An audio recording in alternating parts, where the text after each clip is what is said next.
அவனை அடிச்சு கொல்லுடா. அடி உதவுற மாதிரி அண்ணன் தம்பி கூட உதவ மாட்டான்.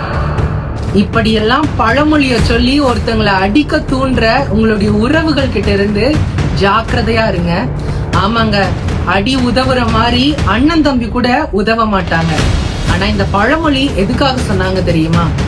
தெரிஞ்சுக்கோங்க, வாங்க வீடியோக்குள்ள போகலாம். நம்முடைய முன்னோர்கள் இங்க அடின்னு குறிப்பிட்டு இருக்கிற விஷயம் இறைவனுடைய திருவடி, அவருடைய திருப்பாதம். நம்மளுடைய வாழ்க்கையில அநேக சூழ்நிலையில எவ்வளவு பேர் நமக்கு எதிரா நின்று இருக்கலாம், உதவாம நம்மள ஒரு துச்சமா நினைச்சு போயிருக்கலாம். ஆனா அந்த மாதிரியான சூழ்நிலையில நம்ம என்ன பண்ணக்கூடாது, மனம் தளரக்கூடாது. அவ்வளவு ஏங்க, ஒரு சில சொத்து பிரச்சனைகளால நம்மளுடைய அண்ணன் தம்பி கூட நமக்கு எதிரா உதவாம நம்மளை விட்டு போயிடலாம்.